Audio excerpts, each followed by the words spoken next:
Hey guys, it's Comics G-Man. I'm just gonna do a bit of a reaction video. I've been watching Film Threat as Nerdrotic, and I gotta say, these guys have been 100%, and frankly, I don't understand why there's all this hate for these guys. I had a problem with them last year for myself because I thought that the Rippaverse that they were pushing was just really bad, and I kind of stopped watching them for a while over that. But besides that, Nerdrotic, I think is brilliant the way he edits his videos. Az is just fun. I just like the way he speaks. It's not just the English accent. He does a great job breaking down things in a certain way. I used to watch the Fake Wizard. I haven't checked out what he's been doing. Critical Drinker, everybody knows him. You know, he's good. I think there was some kind of thing where he wasn't actually watching some of the movies, but whatever. But Film Threat is really good, so I want to just watch this video with you guys, and I'll let you know what I think as we're watching it.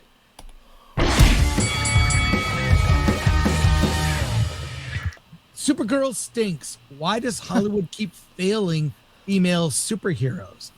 I mean, are they? Are they? We have no notes for this story. Maybe just read a little bit. I don't know if you read that bad, Joe. Yeah, I can see it. There's a scene toward the end of Supergirl that perfectly encapsulates how tonally inept it is. After what feels like an eternity, our Kryptonian hero, Kara Zor-El, has quit drinking away her sorrows, embraced her superpowers, thrown on her cape, and decided to whoop some evil ass. It's a moment of triumph for the 23-year-old whose planet-hopping party girl persona had masked a deep pain stemming from the loss of her parents and home planet and demands a rousing tune to mark the milestone. All of a sudden, the sound drops, the action slows to a crawl, and the deafening silence is broken by the strumming of an acoustic guitar, followed by a woman's voice softly crooning the lyrics to The Middle by Jimmy Eat World. It's not only remarkably deflating, but also one of the worst needle drops ever. And the man responsible is none other than James Gunn, the new steward of DC Studios. Yeah, it says No, they're absolutely right about that, because it's like when the movie starts and they do start playing that song, and it's like the and you see like Crypto dropping a glass bottle that you see in the trailer too, the broken-hearted trailer. It is actually like a really bad moment that kind of drops the moment. Like I know a lot of people would say Superman 25 was like the same shit, because it starts off with Superman with a face palm on the, getting beaten up by the Baravian guy, right, who's Ultraman. But at least with that, it had a really cool intro theme, like slowly building up as it was showing you the introduction and explaining to you the new world. And at least like once he got up, Superman, they gave us at least a decent, cool moment where he goes to the Baravian hammer. I mean, the guy beats the shit out of him, which is another criticism that people give it. I don't really give it to that, because, yes, even though Superman gets his ass whooped in the beginning, I think they redeem him by the end with the Ultraman fight. So it's like, so they start him off weak, but it makes sense because he is fighting himself. But at least we get that cool scene where Baravian Hammer twirls him around in a circle and throws him down into the street. So it's pretty cool. But in Supergirl, we get this lame pop music, na na na na na na na, and like nothing happens. She's just drunk and disgusting. And it's just kind of like, what do we get after that? We get like the Krem. We then see Krem killing the family. And I saw somebody make a point on Film Threat on another video, which I thought was a good point actually, where they said, it might have been Nerdrotic actually, where they said Krem defended himself because all he did was react to Ruthie's brother scaring her, and he threw the axe at her, and then the mother and the father attacked him. Now, even so that's actually a funny point. I'm not saying that's right, but I'm just saying that's kind of funny. You're not completely wrong about that. They went through 45 different songs before finally settling on this one. Oh my God, did they really go through 45 different songs and they chose that one? 45 different songs? That's ridiculous. That was probably the biggest discussion, Greg Gillespie told Rolling Stone. Yeah. And I got to credit James. I got to credit James. I just got to credit him. Who was drunk driving the car? Well, I got to credit that guy right there. He was actually doing it. Wasn't me? The issues was super. Oh, that's funny. If he really, Craig probably said that. Gillespie probably did really say that to be like, yeah, that song that sucks. That's all James Gunn. I credit him. Like, dude, I'm actually surprised at James Gunn because I'll give him one thing. A lot of his other movies had some pretty good music in it, so I'm surprised that these are the songs that he greenlit. Really, it's crazy. Supergirl extended far beyond that one song, of course, as Variety critic Owen Gleiberman wrote in his review of the film. It's a comic book movie with the worst script I can remember. Yeah, and that's full of action yet numbingly flat. Right, it received a B- cinema score among opening night audiences. The lowest that's generous. DC comic movie adaptation other than Joker, Folie Dieu. I didn't even watch Joker. A meager 38, now 37 million in its opening weekend. Yeah. Against 170 million budget. Yeah, plus that's crazy. Worldwide marketing expenses. Oh Supergirl my God. is just the latest in a long line of disappointing movies, or in the worrying case of Batgirl. Oh, you brought up Batgirl. Centering a female superhero since Patty Jenkins' impressive Wonder Woman back in 2020. Patty Jenkins, Wonder Woman. Yeah, that was actually fucking good. Right? Yeah, Wonder Woman, we all know if you follow any original subscribers or people on this channel, you know I love Wonder Woman Gal Gadot because I made a whole fucking video how Gal Gadot is like the superior Wonder Woman. Debate me on that. Debate me about Linda Carter. I'm telling you. Yeah, Linda Carter is beautiful. I'm not digging at her looks. That's not what I'm saying. But like Gal Gadot is just unbelievable. Like I just love the different things they do in the first movie, and I'm a sucker for the second movie, even though that's debatably a piece of shit for a lot of people. I still like that movie. One could argue that Supergirl was set up for failure given the way the character was introduced in the DC universe in Gunn's Superman, drunkenly stumbling into the Fortress of Solitude looking for her dog Krypto in a blink and you'll miss it cameo. Unlike the first appearance of Gal Gadot in Wonder Woman, Batman versus Superman: Dawn of Justice, where she joins Batman and Superman in battling Doomsday, or the acrobatic intro of Tom Holland's Spider-Man in Captain America: Civil War, our interest hadn't been piqued in Supergirl as a standalone character by a superpowers flexing sequence. Rather, we were treated to a sitcom-esque drop-in that was met with befuddlement more than anything. Yes. Thanks for watching him, bitch. It just oh my God, that's so ridiculous. I still can't believe they did that. There's more to this. Supergirl feels slight in scale. This is, I think, one of Robert's points, that the entire DCU feels slight in scale and small and all of that. Mm-hmm. As though the character was dropped into an episode of The Mandalorian instead of an epic superhero movie. As our critic pointed out, much of its runtime is dedicated to Kara navigating dark desert worlds, crossing paths with creature after creature straight out of the Mos Eisley Cantina, including a two-headed rat and an armadillo-like pet furiously pooping in a cage. Did I not fucking say that? Did I not fucking say in my ultimate analysis that they're fucking acting like this is Mos Eisley Star Wars bullshit? I fucking called that shit. I said that immediately. That was my immediate reaction too. And I do mean dark. Large stretches of Supergirl as calignious as a David Fincher film. It's almost ironic that Supergirl is powered by the yellow sun because her movie is drained of color. I mean, that alone. Dude, that's good. Good one. Damn. Photographer is. It's embarrassing. I saw the movie twice. It is. You cannot. It's like they did not have key lights on your characters. Did Variety not get their check? Look the same. What's that?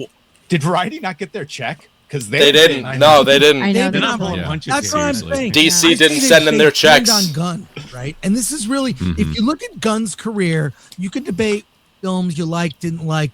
Right. I think his best is still The First Guardians. That's it. Best mainstream movie he's made. Yeah. But he has never been. No. I think Chris is right on that because As much as I like the Guardians, Guardians 1 was really good. Guardians 2 is shit for me.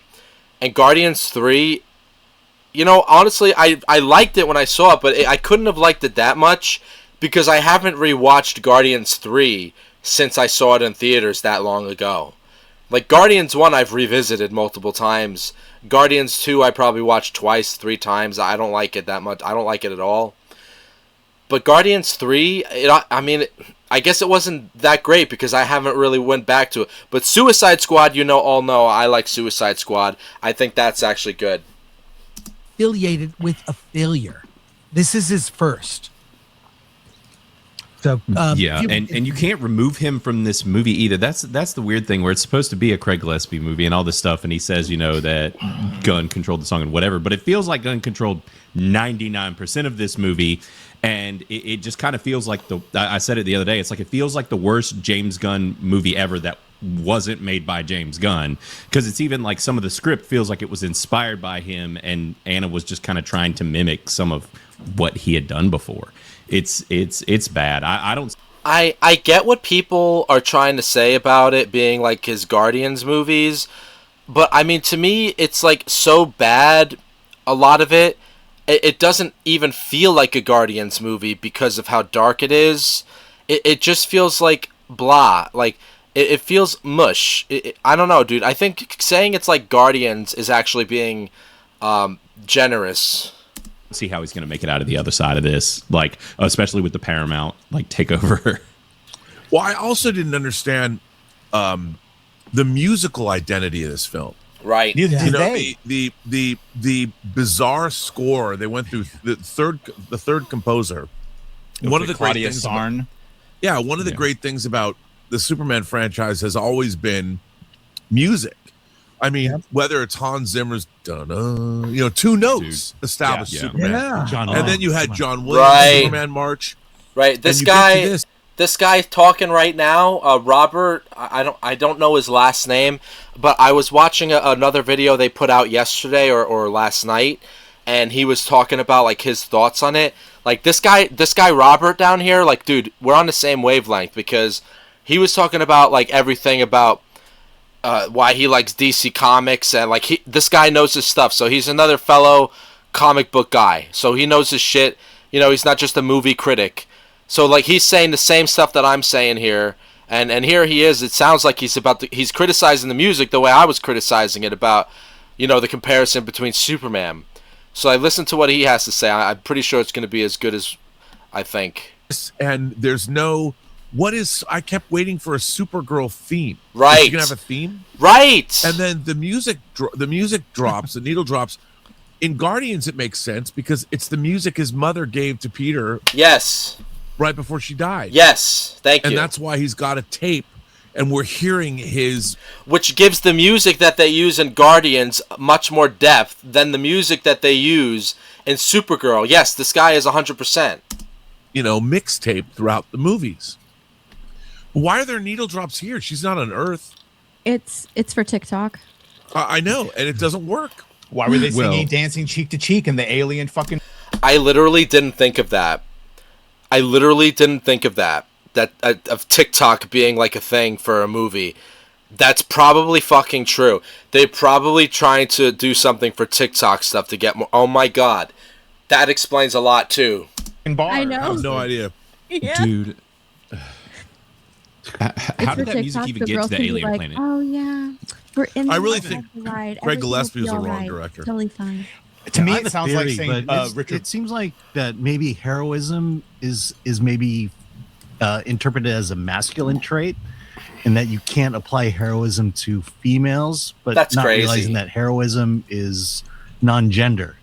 What? And that's the kind of stories we want in superhero stories. Oh, right, but right. For some reason, with the exception of Wonder Woman, a female superhero movie cannot exhibit any kind of heroism. Right. Well, Superman is mocked. A hero's journey in a female movie. Right. Like, I think that guy's about to say what I'm thinking. Like they're mocking Superman for just wanting to be a hero and all that. Like, that's goofy. Like, oh, why is he wearing his underwear? Like, every moment they get, they make fun of Superman and his heroism, and they just mock him, right? So, and it's like that's so true, so true. Ready.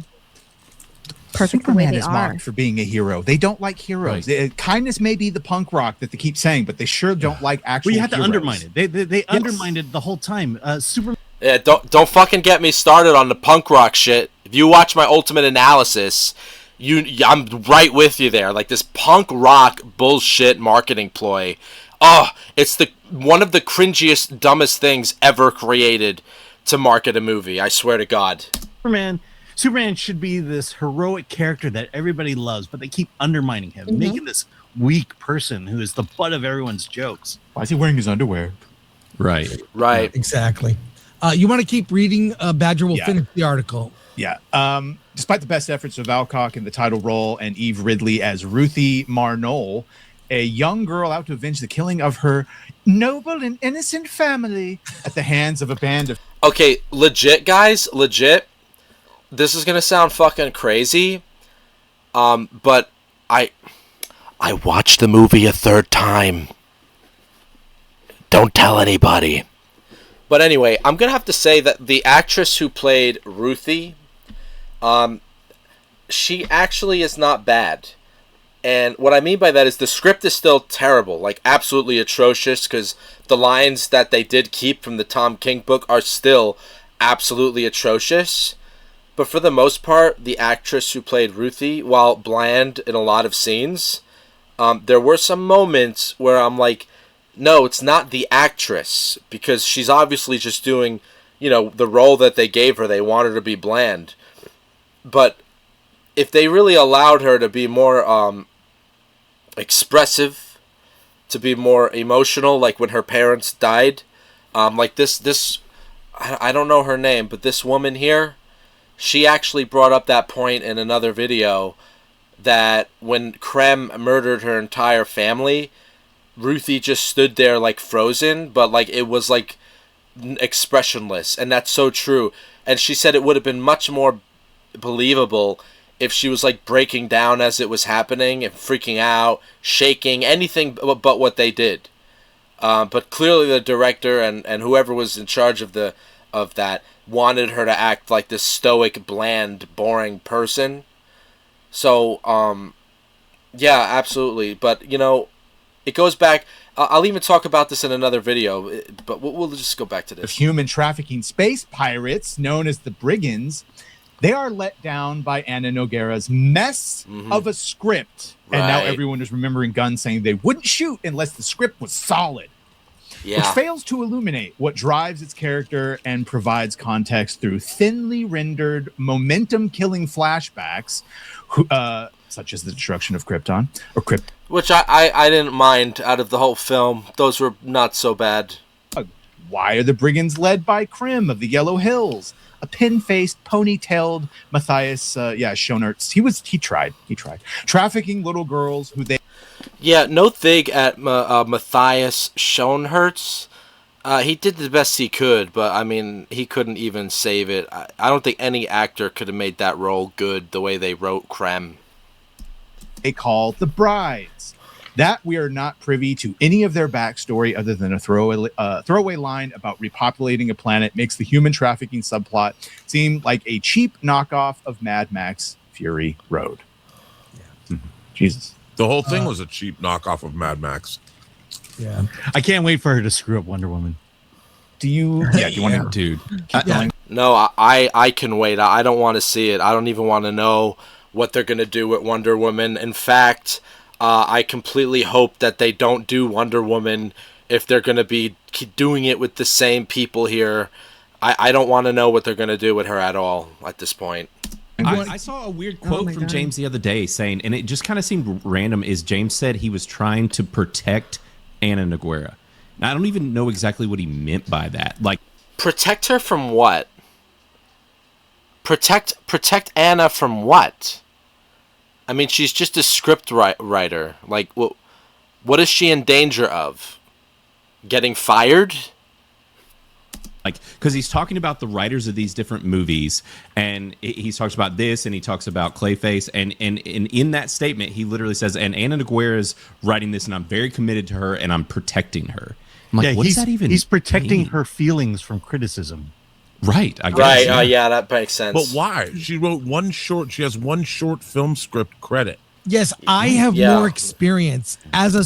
At that rate, they hire somebody who just had one film credit, a short story even. You would have been better off just hiring somebody like me, who's just a genuine fan, right? And not even like to make me a main writer, like maybe I would write and have somebody else with me to just look it over or something. But like this movie would have done way better with just any random person like me, who's just a genuine fucking fan of Supergirl, than like a hired professional in California or Hollywood, whatever, with like an axe to grind with political agendas or whatever the hell they have. Like somebody like me writing this would have been purely about Supergirl and trying to put her up in her own fucking movie. You wouldn't need Lobo in my script, all right? That's what I'm trying to say. Screenwriter Me too. Than her. So I keep being told. I keep being told she was I feel like there. I have just the same amount of experience screenwriting than she does. So I keep being told she was there before Gunn even took over writing movies for them and was uncredited on many things. She has this whole, she's like Bob Lazar. She's got all this history there that's just been taken off the grid or whatever, and that's why she was given these projects. This is my personal observation. I have That sounds like bullshit. no inside knowledge, but based on everything I've seen of Gunn, he seems like the type of manager who hires people lesser than him, so he can control it. Yeah. Right. And he doesn't bring in. Right, and look, you guys are going to disagree with that probably, what Chris is saying, but I see this even in just my normal life and my jobs and stuff. It's absolutely true. People in higher positions, most people, I would say it's a minority of people who are secure with who they are and that they trust in themselves and they're confident in the kind of work that they do. That minority of people in positions of power hire talented people and aren't threatened by their if they might be better or as their competition. But most people in positions of power, most people in life, I hate to say it, like 80 to 90% of people who are in positions of power are not secure. They are absolutely insecure of themselves, and there are many reasons for that. Not all the reasons are completely selfish, greedy reasons, right? Many of them might be they're very insecure because they're in a horrible financial situation. They don't know what else they could do. They're in some kind of a corner. And if it's not those genuine reasons, then the other reasons are just envy, contempt, not wanting anybody else to get on the action. So it's that other side of it. But it's completely true. I could see James Gunn being a complete narcissist egomaniac. As we all know, I mean, we saw James Gunn put himself on one of the Superman covers last year. I mean, that's completely arrogant and egomaniacal, because the only kind of person that I would say, like, deserves to be on any comic book cover along with the character is either the people who made the character, like a Jerry Siegel or Joe Shuster, right? If you wanted to put them on a cover, or even like if we're talking about Marvel, obviously we had Stan Lee all over the place before he died, but it was justifiable, right? I mean, it would have been great to have Steve Ditko if we did. Did Steve Ditko make any cameos in any movies or no? Just curious about that. I only bring that up because like nobody brings up Steve Ditko unless, I mean, obviously, like the hardcore, like Spidey fans bring up Steve Ditko and what he did for Spider-Man. But anyway, like my point is though, James Gunn didn't make Superman, okay? And like not even Sam Raimi had that kind of an arrogance when he made Spider-Man, or Christopher Nolan. Like, are there any Batman comics that have Christopher Nolan on a cover? I mean, even Christopher Nolan, like maybe after making The Dark Knight, like at least he had Batman Begins under his belt and The Dark Knight, right? Like say before Rises came out and after The Dark Knight came out, and maybe in like 2009, 10, when during that specific Batman run, they put Christopher Nolan on the cover. I mean, at least it would be a little justified because we had Begins and Dark Knight. So, but Gunn just started his Superman run, and movie, and he put himself on a Superman cover. So, yeah, I think Chris is right. I think Gunn definitely fits the egotistical manager guy who hires people lesser than him. And he's not a kind of person that I want to get everyone around me is better at their job than I am. And I just collect a team. He seems threatened. There's that one, we can find the clip, or you've probably seen it a bunch of times, where he gets in an argument with David Cornsweet about a really critical scene. And what you're feeling. Yeah, he disagrees with Superman wouldn't do that. And Gunn's response was, just do it my way. He doesn't get people who work creatively that challenge Gunn. Right. That scene wasn't about Superman. It was about Gunn and his life of being trolled by Chris. Right. And, I don't even know how detailed this is. I didn't look into the James Gunn stuff, like as him, how he operates as a director. But I would say it makes me think of that She-Hulk stuff a little bit, very close to it, like how they made fun of the internet people who didn't like them. And I remember at the time, there was a video that even showed them saying that, we're specifically making sure not to hire anybody who reads the comics. Like, we actually are going out of our way to avoid comic book readers to work on She-Hulk. And we don't really want them in the circle. And they hired, didn't they hire, a bunch of wine moms, a bunch of motherly women who just like to sip wine and shit, and they worked on She-Hulk, and that was an utter piece of trash. I didn't even watch She-Hulk. I'm not interested in that at all. I just saw scenes of it, and when I saw the twerking thing, I was immediately like, no. Yes, She-Hulk is funny in the comics, and as we know, Sensational She-Hulk, John Byrne's run, amazing, but, even if you read the graphic novel She-Hulk, which was I forgot which one, where she saves her boyfriend from a spaceship, but it was very good and very funny, but not that kind of stupid Deadpool funny. It was she was just funny in the older comics, not like what they tried to do in the stupid TV show. But I wonder if that's what's going on with DC. Yeah, James Gunn showed him reading the old Silver Age Superman books with David Cornsweet. But what did you just read one thing, or did you just show it to us and not even actually read it? You know what I mean? And the actual people behind the scenes, do they actually read comics? Just curious. Critics and right. Ana Nagara, you know what? She took an opportunity, very inexperienced, very little produced work to look at, and he brought her in thinking maybe, I'll rewrite it. I'll do whatever. He seems spread too thin, and maybe Kevin Feige. For God's sakes, you would have been better off, as crazy as this is going to sound, they would have been better off hiring a writer or somebody who worked on the CW Supergirl. Because at the very least, right, they have a knowledge of Supergirl from working on the scripts, right? And you could work with that. At least you get somebody. When you're getting somebody for a superhero script specifically, it really should be somebody who is familiar with it, familiar with the character, and frankly has a passion for the character. I really think that should be as important, because even if they're not the best script writer, then you get an editor who is an ultra fan of it. But I don't know, dude. I know it's a lot, but maybe they're paying these people too much money, these editors and these script writers, and they should pay them less money. And I know that sounds blasphemous, but hear me out. If you paid these people less money, you would open more opportunities for different people to work on the projects and have their inputs put in, and have a better opportunity to find better people. Because just because you pay these people a lot of money to work on these scripts and edit them doesn't mean you're going to produce the right results. So if you lower the pay rate for these people and lower the budget for them, and obviously for Supergirl I learned this, they put in a very low amount for this movie, and it looks like they're still not even going to be close to breaking even for this movie.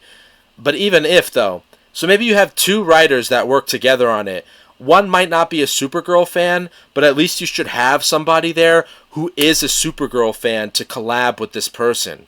Like that's and I'm not just saying this for Supergirl. Like I'm saying this for every superhero movie that they make and will make. This is how. So then you give opportunities to different people instead of just keeping it in the circle of the elites. But of course I know that's kind of a an ideal world. I know that'll never happen. They'll never give opportunities to just the regular guy who's an actual fan of something. They're just going to give it to all these people for political points, virtue signaling, whatever, man. So I already accepted that Hollywood is fucked and the system is fucked, but that doesn't mean I'm not going to stop pointing out what's wrong with it. He made it look easy. I don't know, Rob, you thoughts on that? Because you work on creative teams. What's he spread thin on? Sorry. Go ahead. I mean, the thing about movie making is you want to hire. I mean, every key on a film set has a different skill set, and you need them all. Yeah. So what you want to do is you want to hire. I've always said that one of the most effective places to be is on a film set when there needs to be a problem that's solved, because movie making, every dollar, every second has a dollar value associated with it. So the people that work on big budget movies are the best of the best, and they can solve any problem. And that's why it's so strange. They can only do so much. When they're given a script, they don't question the script. They take the script to go. Okay, but again, the question should be, I have to disagree with him this time, because just because we're putting the most money into something, it doesn't mean that we have the best of the best working on it. And what do I mean by that? Just look at, for example, the educational system in America. Now, I don't know what the statistic is right now. If I looked it up, let's see what it is. What is the USA education rank worldwide right now? Right? Let's see what it is. I'm sure it went up. Maybe. Let me just get a fucking search assist answer because I'm too lazy. The U.S. currently ranks number 12, including the Program for International Student Assessment results. Okay, so that's where it is right now. So that's good. I mean, and why are you saying that's good? We're not number one. Well, I mean, I remember statistics back in the day, maybe like 5 years ago, 10 years ago, where everybody was talking about how we were number 36 in the entire world. And yet, in the entire world, we spent the most money on education, and yet we were like very, very low. So just because you spend the most money on something doesn't mean you're going to get the best results out of it. So maybe if we're number 12 right now, I'd like to know the statistics. Like, are we number one because we're spending money a specific way? What's going on here, right? But you know, I don't want to go into that. This video is not about that. We'll make it. And it's frustrating to see something like this happen because, look, I think the real problem with this movie, Craig Gillespie they hired because he did great work with female main characters. I, Tonya, Cruella. Then he did Wacky. Oh shit, he did I, Tonya? I didn't know that. So that makes me even more surprised because I, Tonya was really good. I, Tonya was like really good, dude. Wait, what else did this guy do? Craig Gillespie. How do you spell his fucking name? Gillespie movies. I'm just gonna type in movies list. I'm sorry, guys. I spelled it wrong, but whatever. Let me see what else he did. I'm surprised because I, Tonya was like really good. So what else did you do? He did a TV series which I never heard of. Dumb Money, Mike, Pam and Tawny, I, Tonya. Oh, that's all he did? Alright, so I only know I, Tonya out of all those movies. But I, Tonya was really nice. Like, that was a really good movie. Margot Robbie was good now. Although, I am a sucker for Margot Robbie. But nonetheless, even more so. I'm even more surprised now because... So this movie should have had this better style than that. So... Obviously, James Gunn definitely had more of an influence on this movie than Gillespie because it didn't work out. He's stuff like Lars and the Real Girl. He had no experience with fantasy cinema at all. Right. And good. Yes, that's a good point. I understand. People don't... If you don't like... We think that everybody loves science fiction, fantasy, and horror. But if you're not a fan of fantasy, science fiction, and horror, you're the last person in the world you want to be making science fiction fantasy. Isn't this the Chloe Zhao problem? Like, just because you can make a movie doesn't mean you can make a big budget, like action Hollywood comic book movie. I don't know who that is. Yep. Yeah. Plus, there's not a lot of seasoned writers in Los Angeles right now. So, Gary said that Anna Noguera wrote what is it? The extra fic. Does that have to do with the writer's strike that was going on a couple of years ago? Because nobody has talked about the effects of that. Like, did that fuck up Hollywood big time, or did they recover from that? Does anybody know? Scenes for Batgirl. I heard that. Yeah, but we've none of us have seen. Let's finish this article and then we'll go to Soups. A little more on Crim of the Yellow Hills, whereas Gunn Superman was buoyed by Nicholas Holt's scenery-chewing performance as Lex Luthor. The villain of Supergirl barely registers thanks to his missing backstory. Gunn also surrounded David Cornsweet Superman with a team of intriguing superheroes such as Mr. Terrific, Green Lantern, and Metamorpho and Hawkgirl, as well as the always great Skylar Gisondo as Jimmy Olsen, or Gisondo. Alcock's Supergirl has Lobo, a glam rock bounty hunter on a motorcycle played by Jason Momoa, who already played Aquaman, that we know precious little about.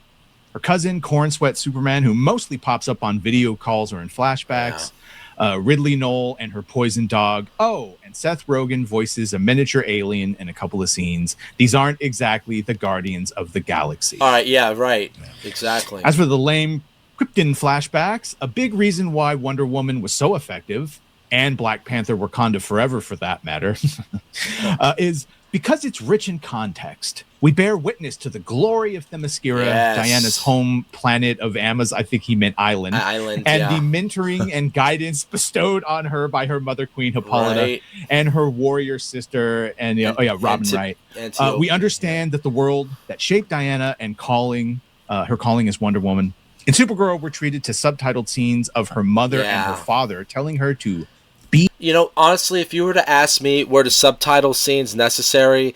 I know they subtitle them because the Kryptonians speak their own language, but honestly, you don't have to do the subtitle scenes, and I'm not somebody who cares about that because, like, I watch a lot of stuff with captions because my grandpa is deaf, so, like, it doesn't bother me, but frankly, if I had to choose a direction for the Kryptonians in these new movies, I mean, even in this movie, you could have kept it where they spoke Kryptonian in one, Superman, but in this one, I think they just should have spoke English, and we could just say in our heads, like, oh, they're speaking Kryptonian, but for our sakes, like, we're just listening to them in English for the movie's sake, because it kind of takes me out a little bit when it happens. It doesn't feel like it fits in this overall movie. Hey, Rosie. Be good. As we witness the destruction of Krypton for the umpteenth time, and the poison dog she spends the whole film trying to save, their entire backstory boils down to her stumbling across it one day during a funeral procession. While the culture war is a contributing factor in the poor performance of female-led superhero films, with hordes of online misogynists, I guess that would be us, lashing out at them sight unseen, previous entries like Wonder Woman and Captain Marvel withstood similar backlash. Who can forget the manly meltdown over women-only screenings of Wonder Woman, to big box office returns and the female-focused Barbie shattered records, grossing $1.4 billion worldwide? That's because those films were made with care and consideration. Unlike Supergirl or other recent movies centering on women superheroes such as Wonder Woman 1984, The New Mutants, Eternals, The Marvels, Madam Web, and last year's Red Sonja, which no one saw, which grossed a grand total of $271,000. I didn't know Wow. That was a Red Sonja. It was a cheap Wow. exploitation movie. yeah, that's it. I saw it. Basically. I didn't see it. It is, however, hard to imagine that a male superhero would be treated with the same disrespect as Batgirl. You see? I won't lie, guys, as a comic book fan myself and a comic book movie guy, I wouldn't actually give a shit if they stopped making these fucking movies at this point, because they're not worth it anymore at this point. I mean, I just keep watching them because, I don't know, I'm a masochist, as I said in my last video. But frankly, if they just stopped making these fucking movies for 10 years or 5 years at the very least, and then we got a movie, I think we would I would at least enjoy it more, because it would be, oh my god, superhero stuff. I haven't seen stuff like this for years. But and I know you can say, oh, are you talking about superhero fatigue? Not really, because I still like reading the comics and stuff. So it's not that. I'm just talking specifically about the movie stuff. Like, if they just kind of dropped it and just worked on regular stuff for a few years, took a hiatus, and forgot about all this political bullshit, and got in some new people in the future just to make superhero movies again, I don't know, dude. But like, this needs to stop. I honestly feel like it needs to stop. You know, the movies, I mean. Shazam? Adil and Bilal's film starring Leslie Grace as the titular superheroine, Brendan Fraser as the villain Firefly, and Michael Keaton returning as Batman. Filming had already been completed on the $90 million project when DC Films' parent company Warner Brothers Discovery decided to cancel it during the post-production, treating it as a tax write-down following its merger. The product, I'm sorry, content is being commodified to the extent that it's more valuable to burn it down and get the insurance on it than to give it a shot in the marketplace, Fraser said at the time. So true. Audiences are also experiencing a general sense of superhero fatigue thanks to an oversaturated marketplace bursting with sequels, spin-offs, and again, not superhero fatigue, just fatigue of these movies. Second-tier heroes with weak IP. It's one reason why younger audiences are turning towards original horror films from YouTube creators. Anything to explain. Noguera, the aforementioned writer of Supergirl, has been tasked... Am I the only one that read that as Roadhead? Well, you are married now. I'm sorry, I can't look at that now. Has been tasked with penning an upcoming Wonder Woman film and Teen Titans. Oh my god, and Teen Titans. Oh, they're gonna fuck it up so badly. Oh, dude. I mean, like, Titans was a good show, not great show. I think the best thing for me that came out of Titans was Richard Allison and the girl that played Dove. Hawk and Dove was the best part of Titans for me. Otherwise, Nightwing was okay, but he was a bit too emo for me to be Nightwing. Beast Boy was good. Raven was okay. But honestly, it could have been better, Titans. And Red Hood, which at the time I was watching Titans, I was really excited to watch the Red Hood episodes and to see how they were going to do Red Hood Jason Todd. But it was kind of lame. And frankly, I stopped watching it, I think, after the first couple of episodes with him. I would have to go back and watch Titans to have a full opinion about it. Maybe to watch. I stopped end season 3. Didn't even watch 4 because I got kind of bored with it. And as I said, the best parts about it were Richard and Dove. Hawk and Dove were fantastic. But even with that, right, that was the best DC could do, and it wasn't even good. A good Titans story. So they're gonna fucking butcher the Teen Titans. Especially if they're going to keep Ann Noguera into it. It's especially going to suck. Unless they change staff or just completely cancel these projects. And frankly, as a huge Wonder Woman fan, they better not fucking do this. I would rather see them fucking cancel this.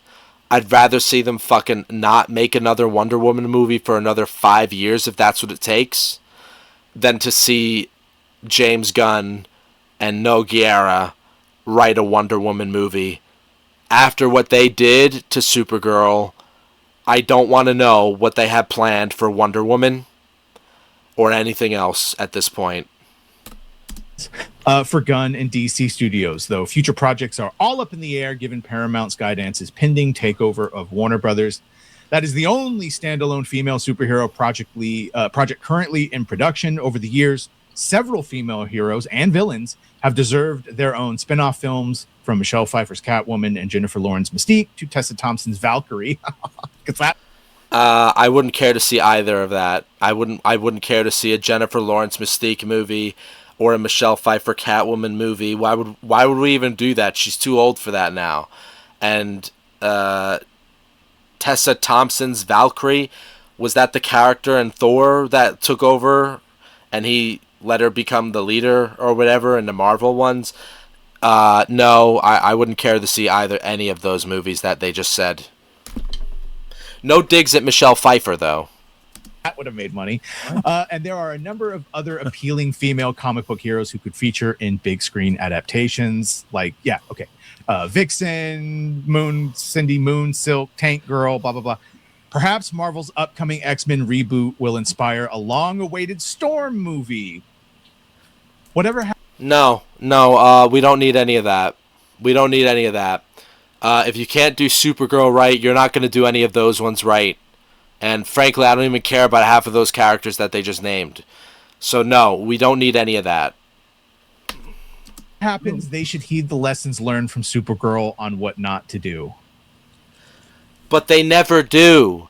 They never learn any lessons. Like, the only way I'm going to be convinced to see if anything changes is if they fire James Gunn or something. Like, but, like how the regular person lives their life, like me. You don't sign a piece of paper on your job right away. You're threatened with suspended pay. But these people throw away millions of dollars because of their political choices. And they do these horrible choices. They destroy and deconstruct some of your favorite characters. And they have no accountability whatsoever at all. But the rest of us have to live on a knife's edge in our regular life. And these people do all of this damage. And what's the worst thing that happens to them? Oh, a bunch of nerds like me and these guys criticize them on the internet. Wow. They got it really hard. These guys got it really hard, don't they? What do you think the real lessons are in this? I don't think they really get to the point, if you ask me, in this story. But the headline is very incendiary. Yeah. So if they got to the point, they'd get canceled. So Yeah. I mean, they can't just say that the movie was trash and that James Gunn is a fucking retard and that the writer that they hired for it was there for God knows what reasons. They can't just say that because whatever reasons. They got to be politically correct. And I don't even think it's just to get benefits. I think and it's to keep their jobs, but it's not even that. Everyone keeps saying it's because these influencers on YouTube are shilling. They're shilling, right? So they could get early access. I think it's much deeper than this. I think that the psyche, the zeitgeist, the intellectual debating, the intellectual conversations that people are capable of having, that's the best that they could do. They can't go for those of us that are capable of going to the extremes and the uncomfortable sides of a conversation, we're labeled as extremist or outcast or they come up with any name in the book to try to make our opinions not matter, when they tell you that their opinions are just as important. But when you listen to their opinions, they're as corporatized and as homogenized as anything. They're completely acceptable. If your opinion is completely acceptable to a corporation, you're not trying. I'm sorry. But you're going to say, well, what do you know? Your videos are like not being banned or anything. Well, my latest Supergirl analysis video, I tried to promote it more just to give it a boost a little bit, and it won't let me promote it because it says it has shocking language. And my trash video where I say Supergirl is trash, no issues. I could promote that video without any issues. And in that video, I'm more outrageous, more bombastic, and I curse like a crazy person. But in the ultimate analysis, I might curse a little bit here and there, but I'm very professional and objective, and I break down the film for me as best as I could in 59 minutes, and that one I'm not allowed to promote. Luckily, it's making a kind of natural growth on its own, but it didn't let me boost it. It didn't let me promote it, which it let me do it for a day, but then it disapproved it a day later. So I think Warner Bros. And YouTube, they're kind of going after certain things. But the point I'm trying to make is, if you go outside the acceptable norms of the corporations and the homogenized intellectual discourse that we have going, if you even want to call it intellectual, I would say the entire population is mostly like flat. Like, the minds are flattened at this point. Like, they just all say the same kinds of things most of the times, and on both sides. And anybody who actually tries to look at things differently, totally differently, or from their actual own thoughts about it, it's not going to do as well. Unless you adhere to a certain political side, nobody's going to really listen. Nobody's going to really care. Because if you're not adhering, or if you're not, kind of confirming what people want to hear, no one's going to listen to you. It doesn't matter how different your ideas might be, or if you have a different idea. If you don't go along with the program, you're out. So my point I'm trying to make is, these people in Hollywood and the critics, they only go so far with their criticisms, because it's not even just about the job. It's not even just about the free stuff that they get or the access.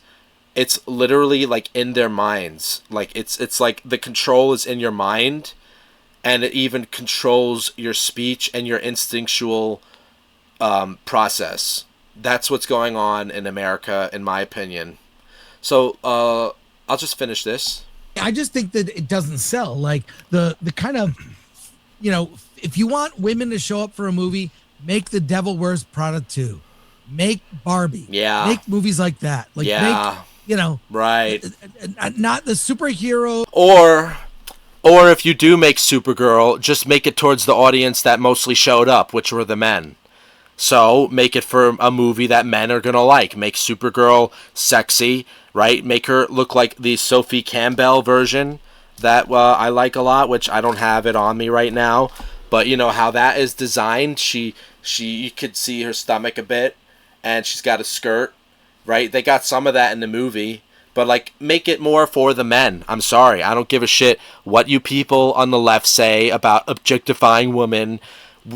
Give me a break. Like, it's like you people want us to stop being men.